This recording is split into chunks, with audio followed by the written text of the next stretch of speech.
Hello, welcome to another edition of the VOD Weekly News Recap. I am Glorious Haddijatou Njie. Good evening. Now let's look at the headlines.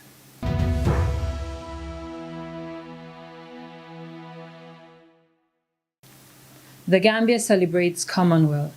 President Barrow condemns Senegal-Gambia border conflict. Abu and Fafa release a new single, Falewuma. Mayor tells government KMC can no longer handle dumping site. GCCI 15 edition Trade Fair Gambia International. Shisha smoking banned in Cameroon. Tunisia opposition holds protest against President Said's power grab. Kenya's deputy president slams Uhuru Kenyatta over poor leadership. Gang rape of young women leads to fresh protests in Sudan. Ivorian foreign minister discusses trade and conflict resolutions as she visits Turkey. People flare horrifying Mariupol conditions along escape route. Sri Lankan protesters demand president quit over economic crisis. Johnson says he raised human rights in energy talks. New Zealand border to reopen from next month, Prime Minister Andrea says. These were the headlines. Now let's look at the news in details.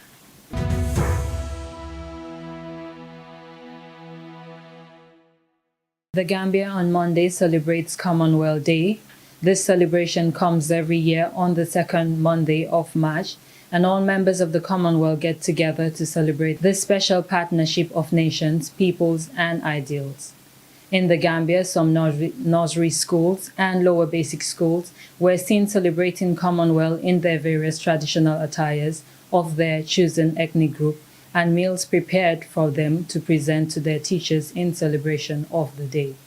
VOD went to the New Joshuang Lower Basic School to celebrate the day with them, and the children were seen being arranged in acted roles to represent the Gambia's cabinet members, such as the President, First Lady, Second Lady, and other cabinet ministers. Association of 54 countries that support each other and work together towards shared goals in democracy, development, and world's largest and smallest, richest and poorest countries made it up. To mark the day, the head of the Commonwealth, Queen Elizabeth II, delivered her Commonwealth Day's message, and she said, "In this year of her Platinum Jubilee, it has given her pleasure to renew the promise she made in 1947 that her life will always be devoted in service." In 2013, former President Yahya Jammeh withdrew the Gambia out of the Commonwealth members and said at that time that the 52 members group was a neo-colonial institution. Shortly after Jammeh's shocking defeat to then opposition candidate Adama Barrow in December 2016 election, the Commonwealth opened its doors for the Gambia to return.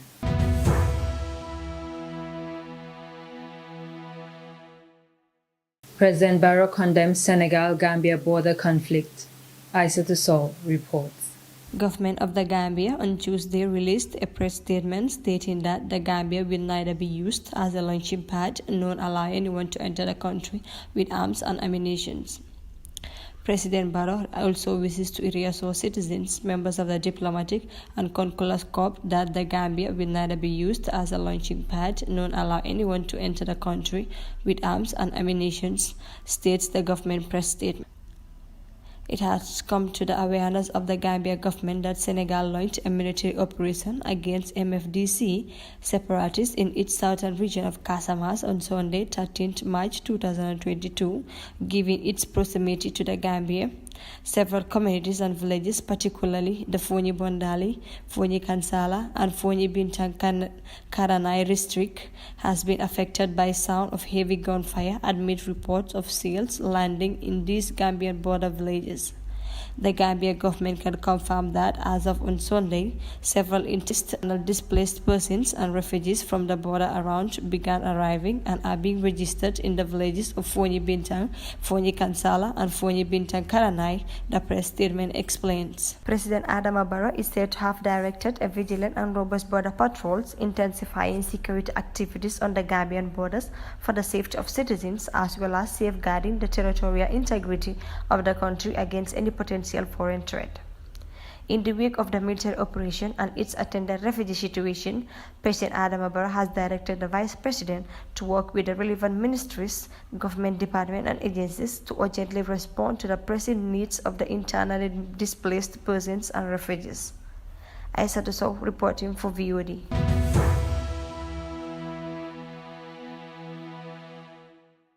Renowned Gambian musician Abu and Fafa on the 12th of March held a press conference on the release of their new single called Fale Woma, held at Baobab Resort in Banjul.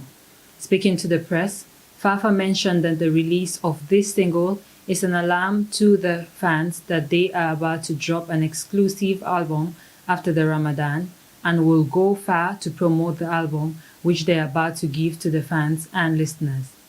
Abu, not being present at the conference, posted the question about their video shooting difficulties, but Fafa said that it was not as difficult because Abu, who now resides in the United Kingdom, was around. Abu and Fafa Mbaye are Mbalax music duo from the Gambia.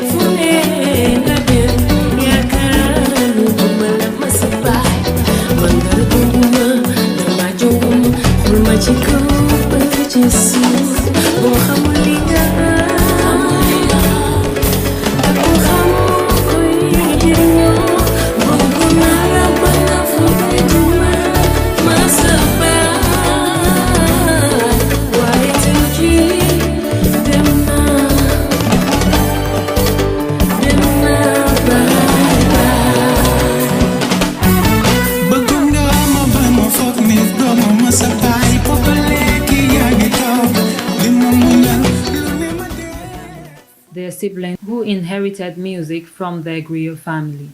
Their mother, Olichom, was a musician and their father, Barombai, was a drummer. They started music at a young age whilst living in the compound where singing and drumming was a daily norm. In 2009, they released their debut single titled Babili Manta. In 2010, they embarked on a nation tour in the Gambia to promote their music. They paired Senegalese artists such as Mbaye Gueye Faye and Wally Ballago Seck, who featured in some of their songs.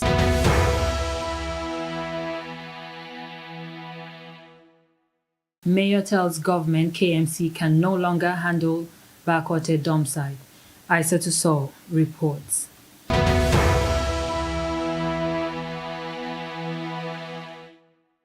KMC Mayor Talib Bensouda has urged the government to immediately relocate the backwater dump site or face a lumping waste crisis because his office can no longer handle the dump site. Communities around the dump site has renewed their call for its relocation following recent fire outbreak and attended blowing aggressive smoke that flooded the atmosphere. However, speaking in an interview, Mayor Bensouda said it is time for the government to find a place to relocate the dump site. I want the government to see the bigger picture. If they fail to act because of politics, I want to urge them to put that aside because the dump site is not about Mayor Bensouda. It is about the well-being of the Gambian people. He said the government should have a waste management strategy to tackle the potential threats of waste within Banjul, Kanifing and Birkama areas. He went further to say that they have written to the government many times to pressure the Minister of Lands to find a place to relocate the backwater dump site. But it's 5 years on and they have not had much from the government. And said the last time the government said they have identified a place but nothing has been heard about that since.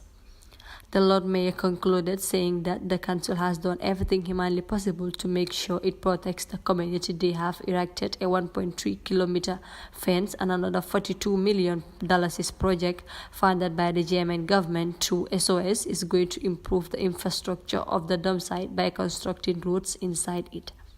Haddijatou Njie reporting for VOD.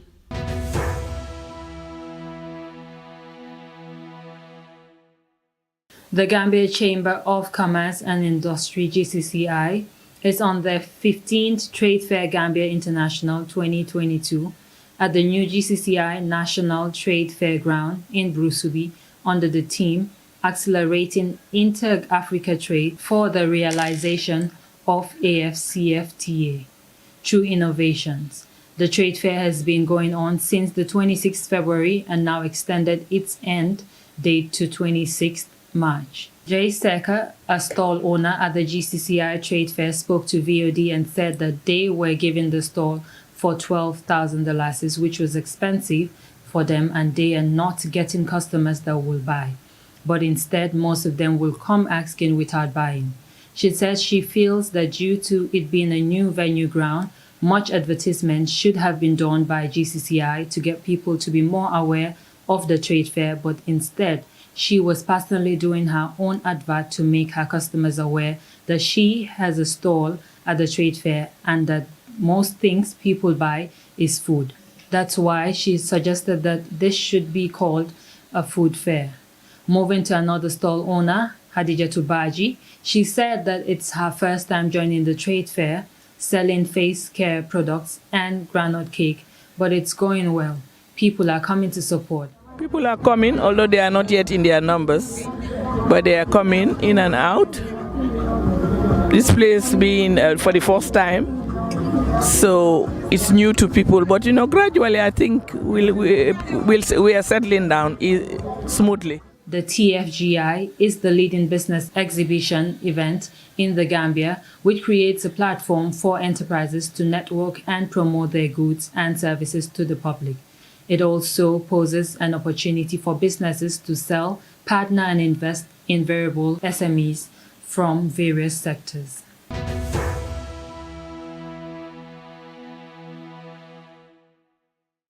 Now let's look at the news beyond our borders.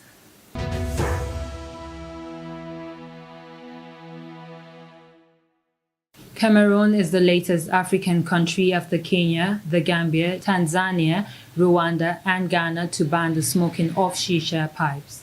According to the Health Ministry, in Cameroon, about 46% of young Cameroonians smoke the substance, saying it poses a serious risk to their health. There is a misconception that shishas are not as harmful as cigarettes. The British Heart Foundation says an hour-long shisha session can be the equivalent of smoking more than 100 cigarettes. Shisha is a mixture of tobacco, molasses, glycerine, and flavoring. Traditionally, shisha tobacco contains cigarette tobacco. It contains nicotine, tar, carbon monoxide, and heavy metals such as arsenic and lead, as stated in the WHO reports. Further reports stated that the smoking of shisha tobacco is becoming widespread in Africa, and its regulation has become a burden to most African countries as countries like Kenya and Sudan keep revising their regulation. As shisha bars keep springing up in major cities, African leaders may have to keep revising their strategies to effectively clamp down on the menaces, he stated.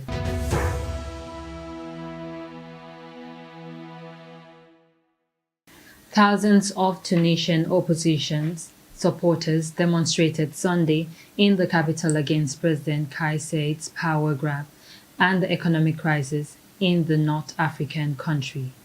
Poverty has increased and famine is at our doorsteps, they chanted as at least 2,000 people gathered in the city center. Saied last July sacked the government, suspended parliament and moved to rule by decree, sparking fear for democracy in the birthplace of the 2011 Arab uprising. The latest demonstration was called by the Free Historian Party, which is led by staunchly anti-Islamic lawyer Abia Mauser.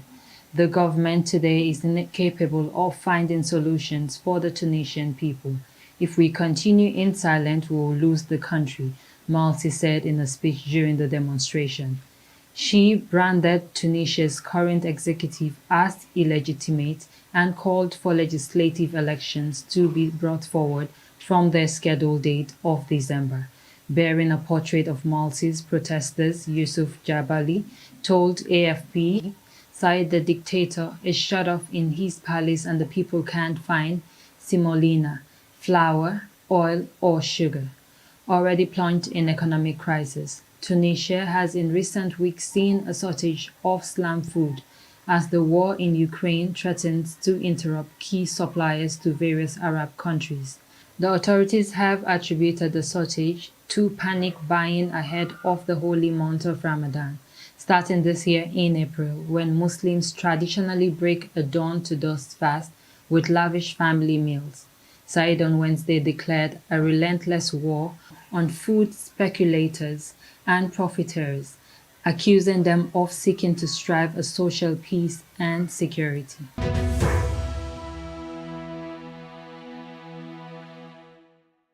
Kenya's deputy president slams Uhuru Kenyatta over poor leadership. Haddijatou Njie reports.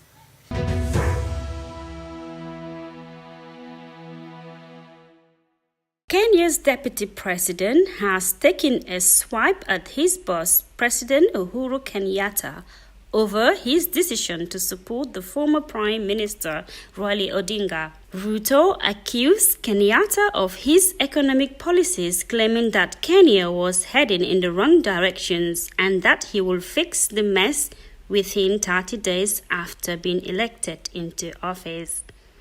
The statement was in relation to the current Kenya public debt, which has risen by $61.32 billion from nearly $17 billion since Kenyatta assumed office in 2013.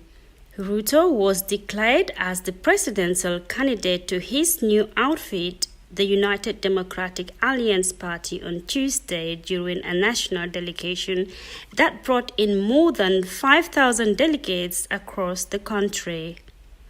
He also accused Kenyatta of failing to honor his 2017 election promises and using the state institutions to prosecute political opponents. Ruto's fallout with Kenyatta began when in 2018 the former Prime Minister made a peace truce, properly known as the handshake, with the current president. The handshake sparked speculations in two men had made a pact that will see Odinga succeed Kenyatta in two-term president who cannot run a third term. The two leaders also sought to expand the executive through proposed constitutional changes that will have potentially allow Kenyatta to stay in power as Prime Minister. Haddijatou Njie reporting for VOD.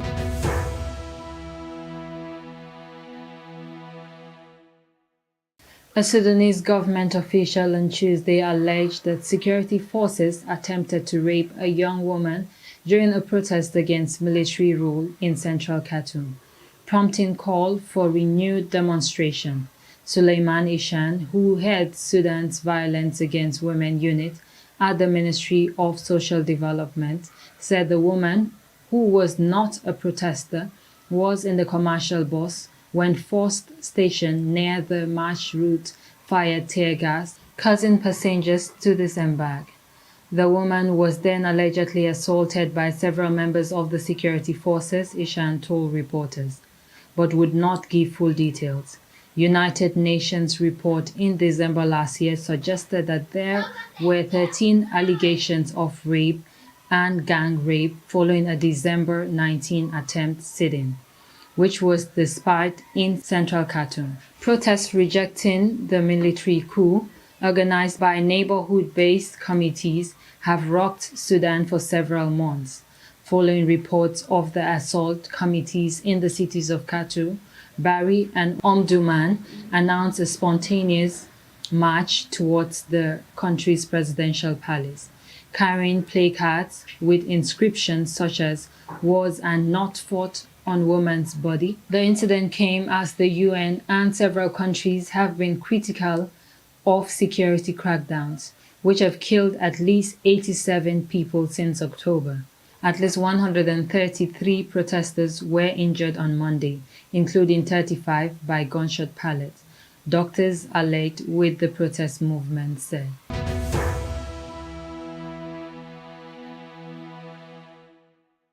Ivorian Foreign Minister Candia Camara was in Ankara on Tuesday, on the 8th day of her working stay in Turkey.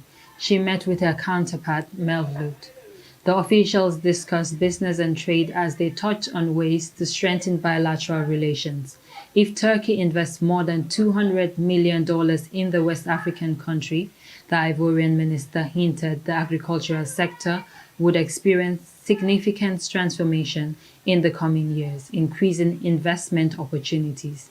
During a press conference, she addressed the war in Ukraine and called for the creation of an international conflict resolution committee. It would be good if there were a committee bringing together the foreign minister of all regions of the world to anticipate potential conflicts between countries. That committee would travel from capital to capital and gathering the parties at war and bring them around the table to negotiate and find peaceful solution through democracy, through discussion and dialogue. This is what you have succeeded in doing here in Ankara by inviting the foreign minister of Russia and Ukraine. Both parties also discussed health and education. Camara said the country has signed a deal for Ivorian aspiring nurses and doctors to be able to come study in the transcontinental country. Turkey is the first country in which Ivorians go for medical care, she explained. She added the two countries would discuss how to increase the number of scholarship Ivorian students could be offered to pursue their education in Turkey.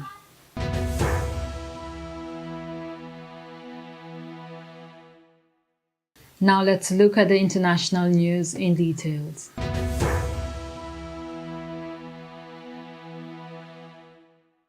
People fled horrifying Mariupol conditions along escape route. Njie reports.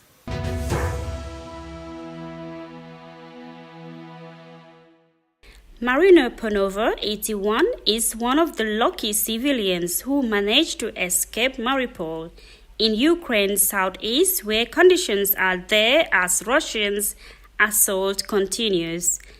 The strategic port city of 430,000 on the Sea of Azov has been besieged by Russian troops for more than 10 days, facing heavy shelling that has killed more than 2,300 people and left residents struggle for food, water, heat, and medicine. Bodies have been buried in mass graves. A senior Ukrainian official said about 20,000 people managed to leave Mariupol on Tuesday, the biggest evacuations yet. On Monday, a group of 160 cars left Mariupol, according to the city council.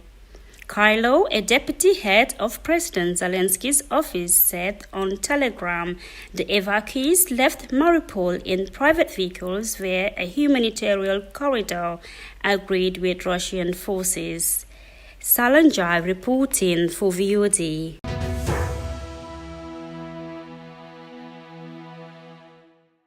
Anti-government protests have roiled Sri Lanka's capital and demands that President Gotabaya resigns as the country suffers its worst economic crisis in decades. Tens of thousands of people gathered outside the president's office in Colombo on Tuesday, led by supporters of the opposition party. The United People's Force opposition leader, Sejit, addressed the demonstration, declaring it marked the beginning of a campaign to remove the government. You have been suffering now for 2 years. Can you suffer further? He told the light crowd, carrying signs and anti-government banners. Prima Dasa described the sitting government as evil and blamed it for many of the country's economic woes. Demonstrators accused the government of mismanaging the economy and creating a foreign exchange crisis that has led to shortage of essentials like fuel, cooking gas, milk powder, and medicine. Sri Lanka is struggling to pay for imports as its foreign reserves are at an all-time low. Fuel shortage have curbed transportation within the country, including of essential supplies, and have led to hours-long daily power cuts.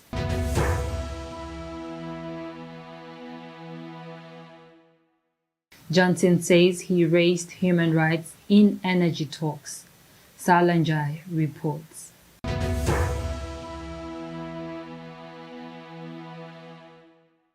On On Wednesday, Saudi news agency SPA announced 3 further executions in what the Reprieve Group described as a provocative act designed to flaunt the Crown Prince's power. Labour leader Sir Starmer said going cap in hand from dictator to dictator is not an energy strategy.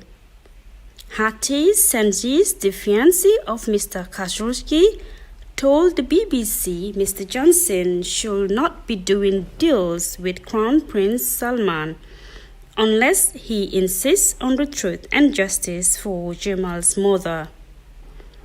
Labour Deputy Leader Angela Rayner told MPs Mr. Johnson was on a begging mission to the Saudi prince after failing to invest in homegrown energy. But Mr. Johnson said if Western countries wanted to avoid being blackmailed by Russia's President Vladimir Putin, they needed to move away from using his country's fossil fuels and explore other partnerships. In the Saudi capital, Riyadh, Mr. Johnson told the BBC he raised human rights and what we can do to stabilize oil prices in his meeting with the Crown Prince Salman. When asked if the recent executions were discussed, Mr. Johnson said, in spite of the news that you have referred to, things are changing in Saudi Arabia, adding that's why we see value in the partnership. Earlier, he pointed towards Saudi Arabia announcing a £1 billion investment in green aviation fuel in the UK as the kind of things we want to encourage. Haddijatou Njie reporting for VOD.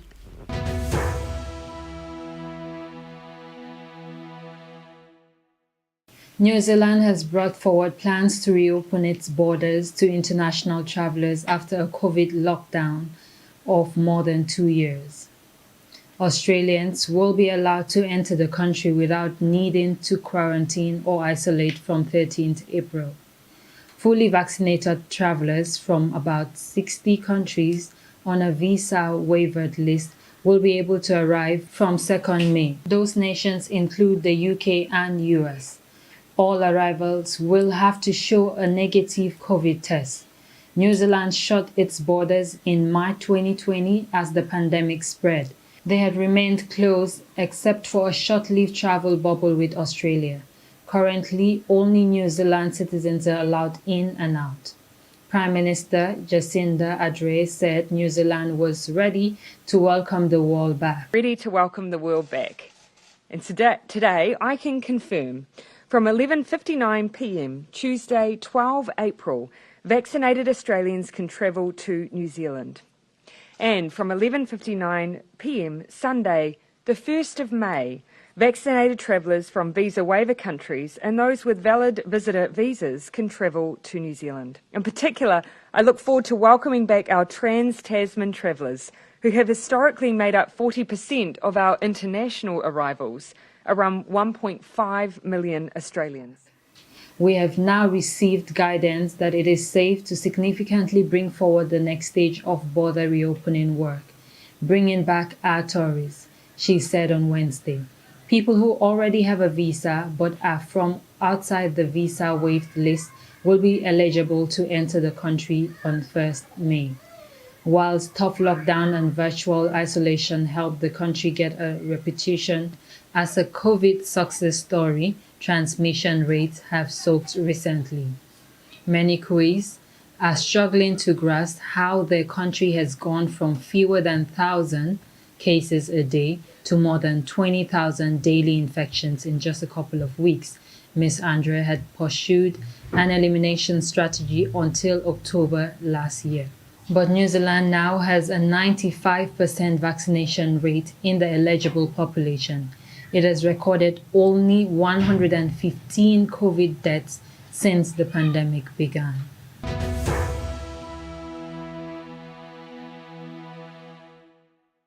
That's all we have for you today. Until we come your way again, I am Glorious Haddijatou Njie on the VOD Weekly News Recap. Thanks for watching and have a good evening.